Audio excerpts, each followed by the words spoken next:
Shmoozing. I'm Jeff Weiss. I'm sitting in this seat and Deborah's opposite me right now for the purposes of our Shmoozing Parliament. We're going to be discussing the question about, is war in the Middle East inevitable? With us is Howard Barbanel, who is from the Likud USA Party, which is the American affiliate of the worldwide Likud movement of Israel's Likud Party. Also Mark Rosenblum, who is the political director of Americans for Peace Now. Howard, what are your feelings about peace in the Middle East? Is it possible to achieve it?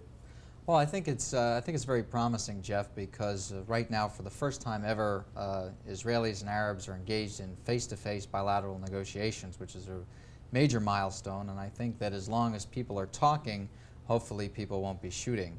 And it's certainly the fervent hope of most Jews around the world that Israelis and Arabs can find a way to live together and coexist in peace. What would you say is the position of the Likud Party on that?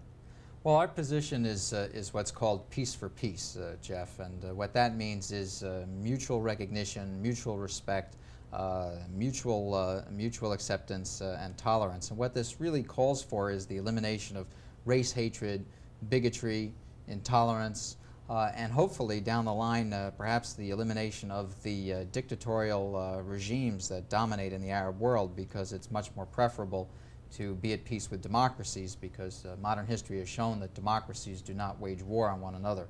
But what we really want to, what the Likud really believes is that we should accept each other, we should establish diplomatic relations, cultural and commercial exchanges, and really establish peace for peace, because the real issue in the Arab-Israeli conflict is the near total intolerance of most of the Arab world for the existence of a Jewish state in the Middle East and their non-recognition of that. It's really not about territory, because 1948, 1956, and 1967 wars were started by the Arabs when Israel had none of the administered territories. So how do you cope with someone like Syria's Assad, who has sworn to the destruction of Israel? Well, right now what you have to do is maintain your vigilance, and that is the Israelis are maintaining their armed forces in a state of readiness against any possible Syrian provocation, but the Israelis know what to do in that regard. I think that it's significant that at least the Syrians are sitting across a table from us. And certainly Syria's Foreign Minister al-Shara was in his "Some of My Best Friends Are Jewish" speech at the United Nations at Madrid was a real caricature of anti-Semitism. But at least we're talking, and maybe we can get the boogeymen out of the closet vis-a-vis the Syrians are concerned, and maybe they'll start to recognize that hey, Jews are people too, and maybe we can work something out. I don't think it's going to be, and the Israeli government has said that it's not going to be a short-term proposition. It may take years. In fact, it took about 5 years to negotiate an end to the 30 Years' War in the 17th century. So I think that that it'll probably be an ongoing process, and dismembering age-old hatreds, which I should point out, which are primarily on the part of the Arabs towards the Jews. To quote Prime Minister Shamir, 4 million Jews are not engaged in a war of aggression or have any hostility towards 170 million Arabs. We're not after their land. We're not after subjugating them. We have no gain. All we want to do is survive. But hopefully with dialogue we can reach some level of acceptance. Mark, how do you address this question? Israel in a perpetual state of readiness, always vigilant, having to do what is necessary to protect itself. Is that the way to find peace? Well, I think certainly the Israeli Defense Forces is not going to be in a position to take a long extended leave if there's a peace process or even a peace. The IDF is the ultimate insurer of Israeli security. So no one doubts that this will be the situation in the future. The real question here, though, is whether or not a second peace will really emerge to prevent a seventh war. The second peace, I think, is absolutely essential, because the nature of the seventh war is going to be so horrific, and we only got a glimpse of it in the Gulf War. We're talking about central cities, including Tel Aviv and Jerusalem, as being on the front line. So I think the stakes are rather enormous here, and all of us, and I agree with my dialogue partner today, that this is absolutely an essential opportunity because the stakes are so enormous. I think we would disagree on the question of whether peace for peace is the formula, is the quick language that we can use to contemplate the theme or the guideline for the peace process. I think that the idea of negotiations without concessions from all parties, and like it or not, the one thing the Israelis, I'm afraid, are going to have to concede is some significant amount of territory in the West Bank and Gaza. And the slogan, by the way, in response to peace for peace, is not land for peace. The idea of the Israelis giving up real estate in exchange for peace, which could be violated, which could then be ripped up on a piece of paper, is not sufficient. It's really the question of land for peace and security, and this is, of course, the essential word. No one in Israel wants to contemplate a peace process, even in stages that leads to Israel being invulnerable from a security point of view, and that's why peace now in Israel and the Israelis that are prepared to engage in some territorial compromise believe that there needs to be very firm and very exacting security arrangements that would compensate for any land that the Israelis would negotiate voluntarily and withdraw from in the West Bank. And from my point of view, this is the essential question. What are the security arrangements that one can imagine Israel getting compensation for when it takes the risks of withdrawing from some parts of the West Bank and Gaza? Shamir has just said a very strong, hard line recently about the fact that they were not going to withdraw from the West Bank. Israel's position has always been that there's no territory for peace. Can you comment on that? Yeah, I think that what has to be stressed here is that Israel has already ceded considerable territory for peace. We have given back already 91% of all the land that was taken in the 1967 Six-Day War in the peace treaty with Egypt. Now, Resolution 242 and 338 calls for the withdrawal from territories, not from the territories or all the territories. And it calls for secure and recognized borders. Now, what my colleague from Peace Now is talking about in terms of a possible withdrawal from Judea and Samaria, or a partial withdrawal, is a non-starter because there's not one Arab leader in the world who's willing to accept this, and the Palestinian Arabs aren't interested in it either. That alone plan has been around for over 20 years. What it really is about for us is more so, aside from not having Arab armies within 10 miles of Tel Aviv under any circumstances, and we've seen what security guarantees mean because the UN was in Sinai in 1967 and Nasser ordered them out and they went out and we had a war.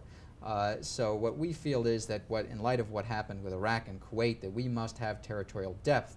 It's only some 45 miles between the Jordan River and the Mediterranean, and there needs to be some depth. 10 miles is a choke point. The other aspect is one of basic civil rights, and that is the fact that Judea and Samaria, the word Jew comes from Judea. And if Jews can't live in Judea, if that is not in fact the heart of the Jewish patrimony, then we have a problem with, say, being legitimate in Tel Aviv, which is a city that we created about 90 years ago. Okay, we'll be right back. Stay with us.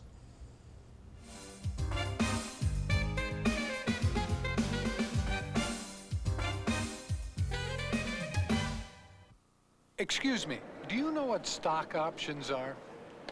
I wish I did. When is a weak dollar good for business? Good? I don't know. The world of finance and investing can be pretty confusing unless you call for this, the Wall Street Journal's video guide to money and markets. It explains the markets in clear, simple English and brings them to life. This exclusive 30-minute video is free when you call for 13 weeks of the Wall Street Journal for just $37, over 20% off the newsstand price. Subscribe to the Journal and get a daily view of the whole world of business and how it affects you. Information you know you should know. Call now and you'll be ready next time someone asks you, are munis always a safe investment? I'm not sure.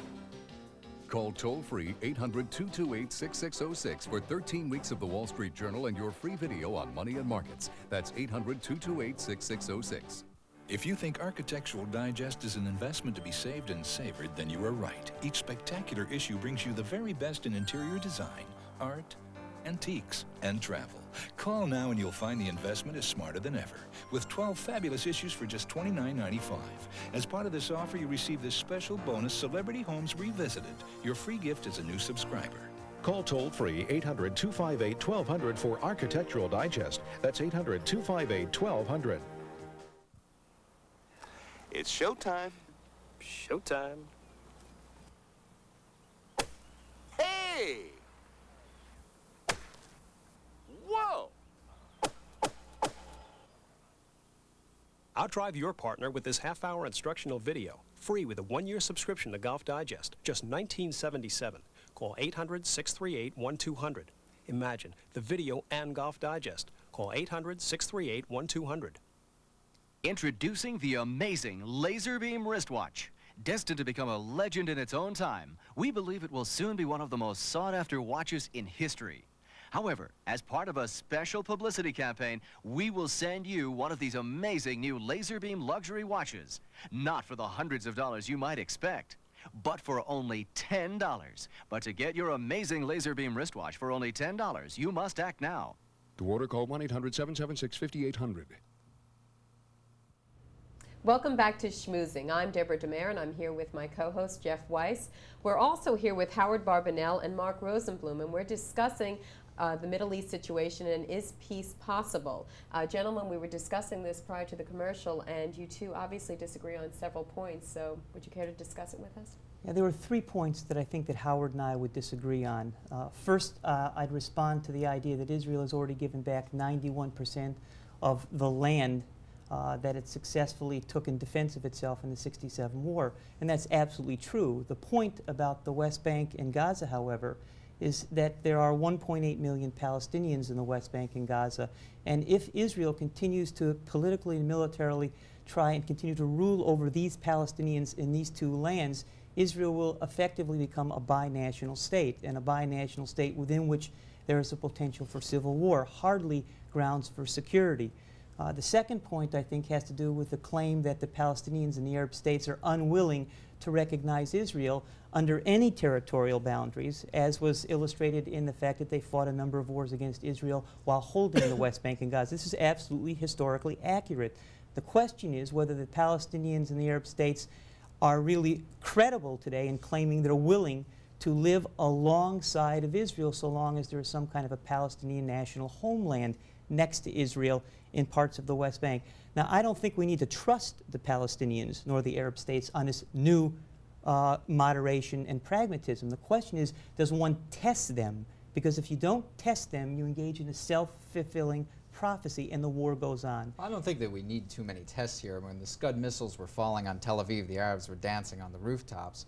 In regards to the cheering the missiles on, and there's a scant 6 months ago that they were all running around with Saddam Hussein posters. The other point is about the demographics is that you must be quoting New York Times figures because every week they add another 100,000 Arabs to the territories. The fact of the matter is there are only about 700,000 Arabs in Judea and Samaria. Gaza is much more densely populated, but Judea and Samaria, the population is only about 700,000. The place is empty as can be. You could shoot arrows through there and hit nothing. And the fact of the matter is that their birth rate has been going down with their educational and income levels have been going up. Also, Jewish population has been rising appreciably. We expect another 1 million Jews in the country in the next 5 to 10 years. And the Jewish birth rate is more substantial than people give it credit for, as well over 1.25 million Jewish babies were born in the last 22 years in the land of Israel. And in fact, the population ratio between Jews and Arabs in Judea and Samaria and the other side of the Green Line has been the same for the past 22 years. We have basic demographic differences here. My last point is that there already is a Palestinian homeland, and that is Jordan. In 1922, the East Bank was partitioned from the West Bank, specifically to address the issue of Arab national aspirations in Palestine. Jordan is 70% Palestinian. Everything on the East Bank of the Jordan River is 70% Palestinian. On the West Bank, it's 70% Jewish. I think we have our Jewish Palestinian and Arab Palestinian states, and the flag of Jordan and the PLO are the same. I think if a pair is a pair, it's a pair, and Jordan is a pair, it's a Palestinian state. That really is the solution, and the answer is to get rid of the autocratic regime in Amman that constantly denies that it is a Palestinian state and is denying, in fact, the national aspirations and self-determination of the Palestinians. Aside from whatever differences we could split on the demography issue of how many Palestinians there are and what the infusion of Soviet Jews represents, the clear facts are that if Israel were today to incorporate the West Bank and Gaza into Israel, Israel would overnight have nearly 40% of its population being Palestinians who will refuse to live in a Jewish state. And there's the formula for the Lebanization of Israel and turning Jerusalem into Belfast. We've already seen this in creeping dimensions. The question of whether Jordan is Palestine, the very people that articulate this claim, including Sharon, who's one of the key articulators of it, have had a chance historically in 1970 in Black September to put their money where their mouth is. This is a ruse. When the chips are down, let me finish my point. When Labor the chips was in are power down, in 1970. and Sharon, wait. but Ariel Sharon Sharon was nowhere near the corridors of power in 1970. Sharon in the army in 1970 talks today about how when there is a chance to again replace the Jordanian monarchy, it should be done. This would violate the major security component of Israel. Jordan needs to be a strategic buffer, just as the West Bank needs to be. To have some kind of irredentist Palestinian state in Jordan is an absurdity, and I think that Likud is not willing to put its money where its mouth is on Jordan as Palestine. I find it very interesting that the Peace Now people are not for the legitimate national identification rights of the Palestinian Arabs, because to say that a despotic regime in Amman should be maintained just because of strategic reasons denies the Palestinian Arabs their right to self-determination. Palestinians, you can't claim for the Palestinians what they want. They don't want to be in a Jordan state. The Israelis are not interfering in who's running Jordan because it's not our purview to go into another country and impose a regime. It's up to the Palestinian. I agree with you. It's up to the Palestinian Arabs themselves to rise up against despotism. And they don't want, the Palestinians do not want to have Jordan as a Palestinian state. Yes, they do. They fought a civil war about that in 1970. We cannot put the words of the Palestinians' leaders in their mouths. Listen, the Palestinian leaders are talking about a Palestinian homeland in the West Bank and Gaza, not a Jordanian state. The Jordanian security forces have arrested, deported, and killed far more Palestinian Arabs than have the Israelis. We're in agreement. They do that specifically to quash any Palestinian independence movements on the East Bank. I agree with you. And the fact of the matter is that we are not talking about incorporating all of these Arabs into Israel proper. We are talking about, in the framework of Camp David, affording these Palestinian Arabs in Judea, Samaria, and Gaza the right to autonomous self-rule and to maintain their Jordanian citizenship, which they have, and that the land itself would remain under Israeli control. Here we have the nub of the issue, the concept of self-rule, and I agree what right now is being negotiated and will be negotiated in the bilateral talks between the Palestinian Jordanian delegation and the Israelis is the concept of self-rule. And the issue is how much Palestinian self, how much Israeli rule. And there will be a trade-off and a struggle on this. And the Palestinians at that table will not be calling for a Palestinian state in Jordan and Amman. They'll be talking about as much rule as they can in the West Bank. There's no democracy in Jordan for them to be able to call for that or to be able to live for that. And petrodollars and the PLO are all involved in calling for a state in Judea and Samaria. We're in agreement that this is a monarchical dictatorial regime in Amman, Jordan. The question is, what price will Israel pay when the Palestinians refuse, as they will, to have their citizenship, their nationality, represented through Amman? They reject that. Well, that's their problem. I mean, they're always missing... It's not their problem. It's Israel's, and that's why there's a brutal conflict now in the territories. The Palestinian Arabs are always missing opportunities to rectify the situation. The Israelis are affording them the opportunity. Not at the last Madrid one. They accepted this. The Israeli government is affording them the opportunity to run their internal affairs. But that's what's about to be tested. That's not true. The fact of the matter is that Jews have a right to live in the real Hebron and the real Jericho and the real Bethlehem, just as they do in Bethlehem, Pennsylvania, Jericho, Long Island, and so on. No one's talking about rights. Of course they have a right to. And the fact of the matter is we cannot allow any kind of a sovereign entity or a second Palestinian state, because no matter what they say, a Palestinian state already exists. We cannot allow a second Palestinian state west of the Jordan River with any chance of having any kind of military or security forces within 10 miles of metropolitan Tel Aviv. The majority of Israeli security experts disagree with you. There's a fundamental distinction here on the question of security. Let me finish my security. Let me submit my security point. The point is that security needs to distinguish between political borders and security borders. There's nothing like terra firma, land under your feet. Exactly. We're talking about a country that's the size of Maryland. I agree. Let me finish my point. And the size of Israel's security borders will not be changed. They will remain the Jordan River with Israeli troops at that river. The hills in the West Bank will be ruled. There'll be Israeli brigades there. There will be early warning stations. Israelis will be there. And Israel can maintain its security, strategic depth, and buffer without militarily and politically controlling every inch of the West Bank. You know, what you're really saying is the Likud position for Palestinian Arab autonomy. No, okay, yes. Thank you very much. We need to stop right now. Thanks for giving us this dialogue. If you'd like to write to us, we'd love to hear your opinion and what you have to say. Write to us at Shmoozing, 4 New King Street, MPO Box 217, Purchase, New York, 10577. Stay with us.